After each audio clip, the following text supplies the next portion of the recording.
ఆర్మూరు అభివృద్ధి కోసం తనదైన వాక్చాతుర్యంతో రాష్ట్రంలో కొట్లాడుతున్న ఏకైక నేత ఆర్మూర్ ఎమ్మెల్యే పైడి రాకేష్ రెడ్డి మనతో ఉన్నారు. ఆర్మూర్కు ఇంటిగ్రేటెడ్ కళాశాల మంజూరు చేసుకున్నారు. శంకుస్థాపన సీఎంతో చేయించుకున్న పరిస్థితి నిన్న కనిపించింది. మనతో మాట్లాడేందుకు రాకేష్ రెడ్డి ఉన్నారు. వారు చెప్పండి, ఎక్కడ లేని విధంగా ప్రతిపక్ష ఎమ్మెల్యేకు ఏ ఎమ్మెల్యేకు రాని ఇంటిగ్రేటెడ్ కళాశాల ఒక ఆర్మూర్ నియోజకవర్గం కొట్లాడి సాధించుకున్నారు. మీ ఘనత ఏంటి అసలు?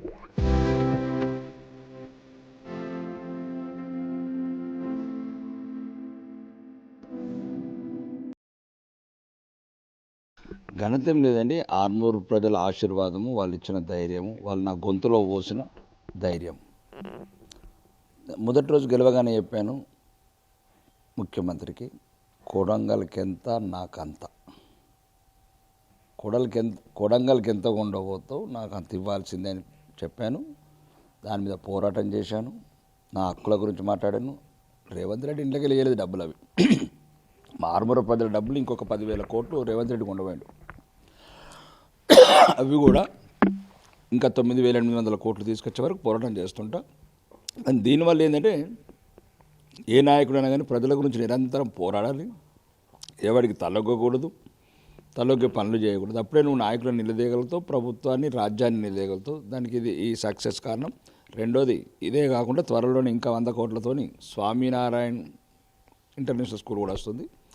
ప్రధానంగా ఆర్మూర్ నియోజకవర్గంలో ప్రభుత్వ బడులలో పడకేసిన విద్యని నేను మీకు ముందు కూడా ఆర్టీవీలో చెప్పాను.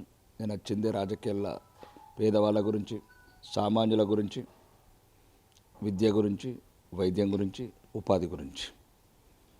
నేను కోటీశ్వర్ల గురించి రాలేదు, కోకాపేటలోడి గురించి రాలేదు, బంజారాహిల్స్ ఉన్నోడి గురించి రాలేదు. బతుకు లేక బాధపడుతున్న పల్లెటూర్లలో ఉన్న ప్రజల గురించి వచ్చాను. ఏదైతే ఆశయం ఉందో ఆ ఆశయంలో ముందుకెళ్తున్నాను. నిన్న శంకుస్థాపన సభలో ఒక్కసారిగా మెరిశారు. ఎందుకంటే ముఖ్యమంత్రి రేవంత్ రెడ్డి కూడా మిమ్మల్ని రండి రాకేష్ గారు అని పిలిచిన సందర్భం, జిల్లాకు సంబంధించి ఎంతోమంది సీనియర్ నేతలను కూడా పక్కన పెట్టి మిమ్మల్ని పిలిచారంటే దాని ఉద్దేశం ఏంటి? అభివృద్ధి కోసం నాతో పాటు పోరాడుతున్న ఎమ్మెల్యే అని ఉద్దేశంగా పిలిచారా, లేకపోతే సాధారణంగా ఒక ఎమ్మెల్యే అని దగ్గర పిలిచారా? ఆయన నేను ఒకటే కదా, క్లాస్మేట్స్ లాగా. ఎందుకంటే నేను కొడంగల్ ఎమ్మెల్యే, నేను ఆర్మూర్ ఎమ్మెల్యే. కాబట్టి సహజంగా ఉంటుంది ఒక కాలేజీలో చదువుకునే వాళ్ళకు ఒక సన్నిహితం. అట్లనే అసెంబ్లీలో కూడా అయినా కూడా శాసనసభ్యుడిగానే ప్రమాణ స్వీకారం చేసిండు నేను. కాబట్టి ఎనివో గౌరవనీయ ముఖ్యమంత్రి గారు ఆ రకంగా ఎమ్మెల్యేలను గౌరవించడం అది ముందు నుంచి అలవాటు ఉంది. దాని ప్రకారం అది ఎందుకంటే ప్రోటోకాల్ మీటింగ్ కాబట్టి కంపల్సరీ నా ఇంటిగ్రేటెడ్ ఇంటర్నేషనల్ స్కూల్ శంకుస్థాపన ఉంది కాబట్టి గౌరవించటం ఆ హోదాలో ఒక హుందాతనం, ఆ గౌరవాన్ని కాపాడుకోవడం మా హుందాతనం. ఆర్మూర్కు సంబంధించిన శిలాఫలకం దగ్గరనే సీఎం రేవంత్ రెడ్డి అక్కడ అంటే ఫోటో దిగిన పరిస్థితి ఉంది. అంటే రాకేష్ రెడ్డిని పక్కన పెట్టుకొని ఆ ఆర్మూర్కు సంబంధించిన శిలాఫలకం దగ్గర దిగడంలో అంతర్యం ఏంటి? ఆర్మూర్ అంటేనే దడ, భయం. ఈరోజు ఉత్తర తెలంగాణ, ఆర్మూరే కాదు, ఉత్తర తెలంగాణ ప్రతి నియోజకవర్గానికి యంగ్ ఇండియా స్కూల్లే కాదు, ప్రతిదీ కూడా దక్షిణ తెలంగాణలో ఏ రకంగా అయితే మన నిధులు, నీళ్లు, నియామకాలు ఉండబోతున్నారో ఆర్మూర్తో పాటు ఉత్తర తెలంగాణలో ప్రతి నియోజకవర్గానికి యంగ్ ఇండియా ఇంటర్నేషనల్ స్కూల్ కావాలి. మీరు ఎట్లయితే తీసుకెళ్తున్నారో మీ హాస్టల్స్ కావచ్చు, స్టేడియాల్స్ కావచ్చు, ఇంకా మిగతా అభివృద్ధి పనులు, రోడ్లు కావచ్చు, అవి ఒక ఆర్మూర్తోనే కాదు ఇంకా మొత్తం ఉత్తర తెలంగాణతో పర్యటన చేస్తాను. తర్వాత ప్రతి ఉత్తర తెలంగాణ బిడ్డని చైతన్యపరుస్తాను. ఈ దక్షిణ తెలంగాణ ముఖ్యమంత్రి మంత్రులతో పోరాటం చేస్తూ ఉంటాం. మున్సిపల్ ఎన్నికల నేపథ్యంలో ఆర్మూర్ నియోజకవర్గానికి సంబంధించి నిజామాబాద్ కార్పొరేషన్లో కూడా కొన్ని డివిజన్లు ఉన్నాయి. అక్కడ ఎలా జరుగుతుంది ఈ ప్రచారం?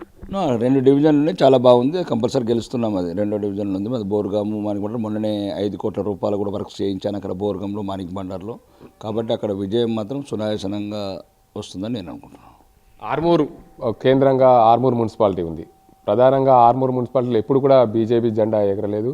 ఇప్పుడు బీజేపీ జెండా ఎగరాలని మీరు కృతనిశ్చయంతో ప్రచారాన్ని ముమ్మరం చేస్తున్నారు. ప్రధానంగా మీ వాయిస్ అయితే ప్రజల్లోకి గట్టిగా వెళ్తుంది. ఎందుకంటే ఒక ఎమ్మెల్యే స్థాయి ఉండి ఆ మాటలు మాట్లాడుతున్నారంటే ప్రజల్లో చైతన్యం పరిచే దిశగా మీ మాటలు ఉన్నాయని చెప్పి ప్రజల్లో నుండి వస్తున్న మాటలు మీరేమంటారు?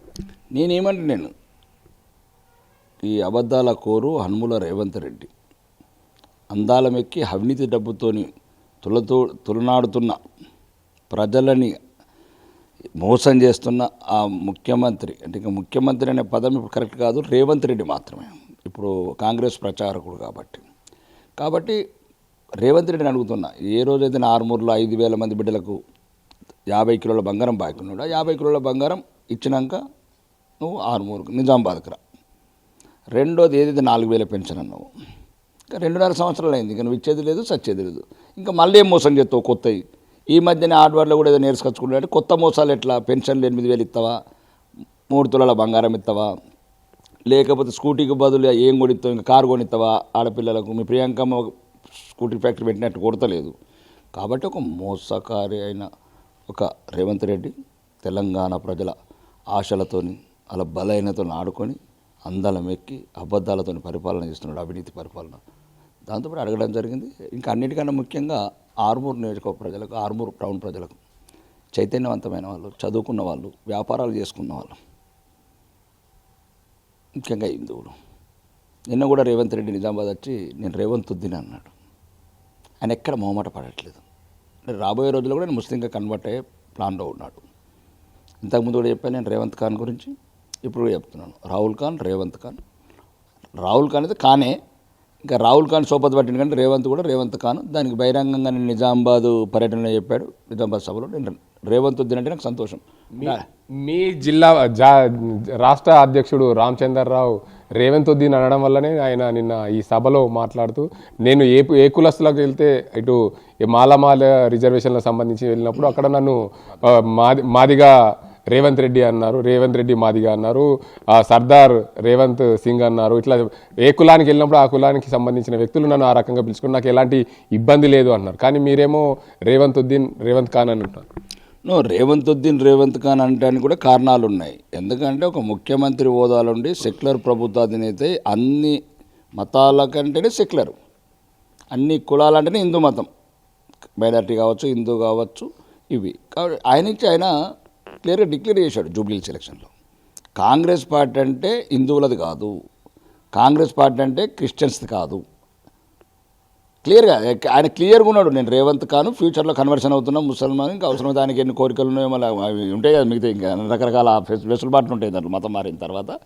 కాబట్టి అతను క్లియర్ చెప్పినప్పుడు హిందువులు క్రైస్తవులు కొద్దిగా బుద్ధి తెచ్చుకోవాలి. అది ముస్లిం పార్టీ అన్నప్పుడు నేను క్లియర్గా ఉన్నాడు. దాని ఉద్దేశమే గౌరవనీయ మా రాష్ట్ర అధ్యక్షులు అన్నారు. ఎందుకంటే ముస్లిం పార్టీని ఇంకా రేవంత్ ఖాన్ అనాల్సిందే కదా, నేను క్లియర్గా ఉన్నప్పుడు ఆ ఉద్దేశంతో అన్నారు తప్ప ఇప్పటికైనా కూడా మాకు ఎటువంటి అనుమానం లేదు. త్వరలోనే నాకు తెలిసి అయితే ఇప్పుడు ఇంకా 6 నెలల లోపల కూడా మతం మారుతాడచ్చు రేవంత్ ఖాన్.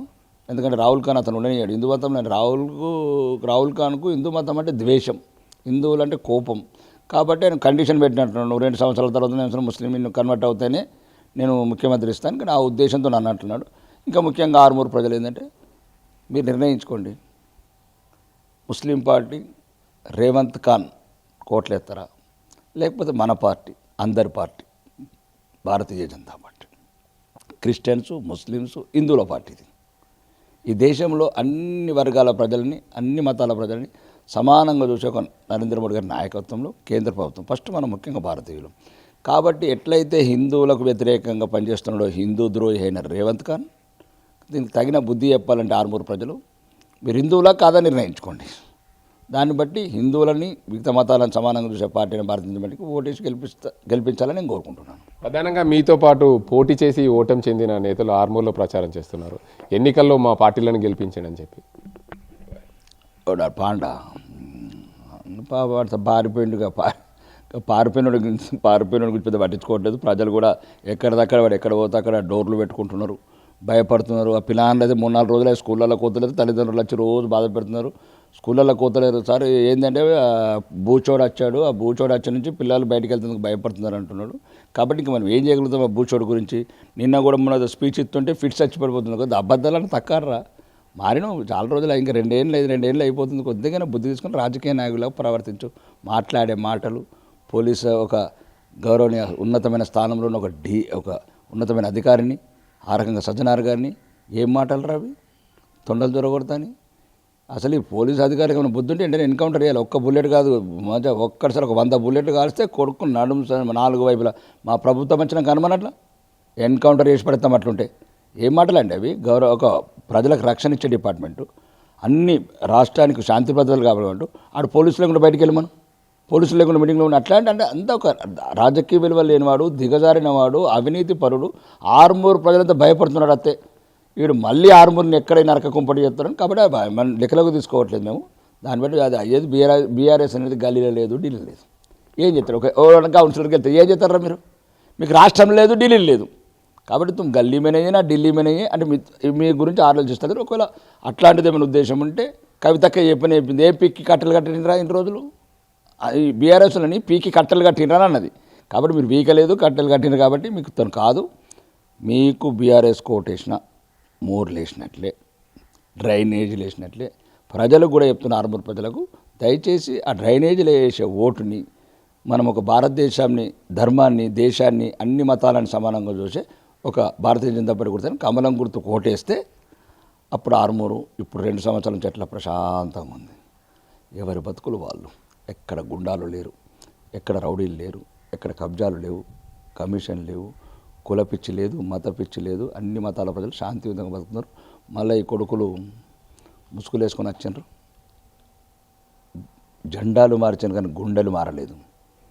ఇప్పుడున్న కౌన్సిలర్ ఏదైతే కాంగ్రెస్ నుంచి పోటీ చేస్తున్నారో అందరు ఇంతకుముందు గతంలో అవినీతి చేసి ఆర్మూర్ని అరాచకం పాలు చేసి ఆడబిడ్డల మీద అత్యాచారాలు చేసి యాసిడ్ పోసిన నా కొడుకులు వీళ్ళు మళ్ళీ జెండాలు మార్చుకొని వచ్చాను. కానీ వీళ్ళు ప్రజలకు చెప్తున్నారు అలా గుండెలు మాత్రం మారలేదు, అలా గుణం మారలేదు. కాబట్టి అవన్నీ వాళ్ళకు తగిన గుణపాఠం చెప్పాలంటే భారతీయ జనతా పార్టీ కోటేసి ఒక మంచి సేఫ్ ఆర్మూర్ని తయారు చేసుకుందాం. మున్సిపల్ చైర్మన్పై జెండా ఎగరేయాలంటే మీకు ఎన్ని సీట్లు రావాలి? 36 కౌన్సిలర్లు ఆర్మూర్ మున్సిపాలిటీలో ఉన్నాయి.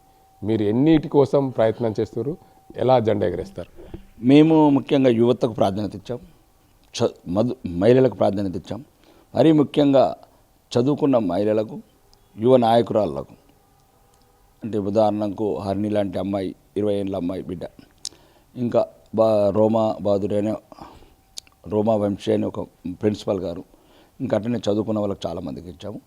ఈరోజు ఒకవేళ అదే చెప్తున్నాను కదా, ఒకవేళ మీరు హిందువుల పార్టీ ఉన్నదే ఒకటి, ఎట్లన్నా రేవంత్ ఖాన్ పార్టీ వేరే ఉన్నది కాబట్టి వాళ్ళు 15% వేసుకుంటే ముస్లింల పార్టీ కాంగ్రెస్ పార్టీ, మిగతా 85% ఉన్న హిందువులు, క్రిస్టియన్లు అది మన ఎట్లా పార్టీ కాదు. కాబట్టి మీరు ఒకవేళ మా పార్టీ అయినా అందరి పార్టీ అయినా బీజేపీకి వేస్తే మేము అనుకున్నది ఏంటంటే 22, ఇప్పుడు మాకున్న ఇన్ఫర్మేషన్ 22. ఒకవేళ ప్రజలలో చైతన్యం వస్తే ఇంకొక 3 సీట్లు క్రాస్ అవుతాం. ప్రజల్లో చైతన్యం వచ్చి జరిగే అభివృద్ధిని చూసి నిన్ననే జరిగిన 200 కోట్ల యంగ్ ఇండియా కావచ్చు, మామిడిపల్లి బ్రిడ్జ్ కావచ్చు, అడిమాండ్ బ్రిడ్జ్ కావచ్చు, 65 కోట్లు పెట్టి ఇప్పుడు ఆర్మూరు వ్యాప్తంగా రోడ్లు కావచ్చు, 43 కోట్ల అదేంటి అమృత్ వాటర్ ట్యాంక్, 8 వాటర్ ట్యాంకులు కావచ్చు, ఇంకా కొత్తగా రాబోయే రోజులలో వారానికి ఇంకా 45 crores అడ్వాన్స్ ట్రైనింగ్ సెంటర్స్ కావచ్చు, నియోజకవర్గంగా వ్యాప్తంగా రోడ్స్ కావచ్చు, హాస్టళ్ళు కావచ్చు. ప్రధానికి ఈరోజు ఒక ప్రతిపక్ష ఎమ్మెల్యే నుండి రాష్ట్రంలో మొదటి స్థానం నుంచి అభివృద్ధిలో. కాబట్టి ప్రజలు కూడా నాకు మళ్ళీ నా అభ్యర్థులకు పట్టం కట్టి నాకు ఇదే రకంగా ఆర్మూర్ని సేఫ్గా ఉంచాలని, లేకపోతే మళ్ళీ మీరు వాడిని నొక్కొని ఈ నొక్కొని ఈ ల్యాండ్ గ్రాబర్స్ని వీళ్ళందరినీ చేసిన కాళ్ళ మధ్యన కరబెట్టి ఆర్మూర్ అభివృద్ధికి కుంటుపడుతుంది. కాబట్టి ఆర్మూర్ ప్రజలు మంచిగా ఆలోచించుకోండి. ఎంతమంది ఝాన్సీ లక్ష్మీబాయిలని మీరు ఎన్నికల్లో గెలిపించుకోబోతున్నారు? 36 డివిజన్లో 36 కౌన్సిలర్లో పోటీ చేసింది బీజేపీ.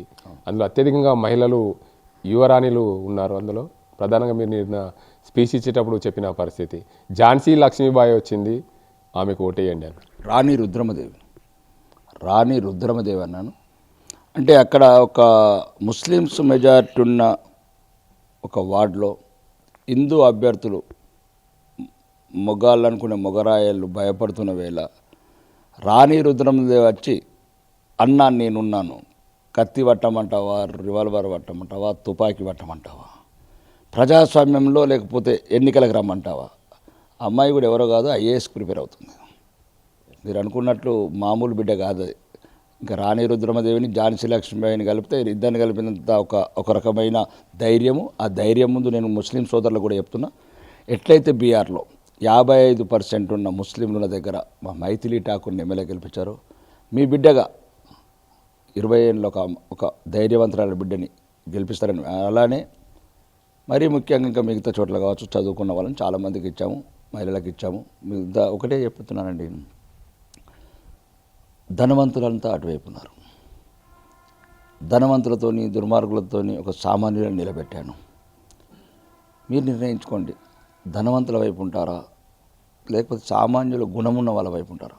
కాబట్టి మొత్తానికి మొత్తం పోరాటం అంతా దుర్మార్గులకు, డబ్బున్న వాళ్ళకు, లేకపోతే ఇంతకుముందు ఆర్మూర్ని సర్వనాశనం చేసిన మాజీ కౌన్సిలర్లు, మా వేషాలు మార్కుని వచ్చిన వాళ్ళకు పోరాటం.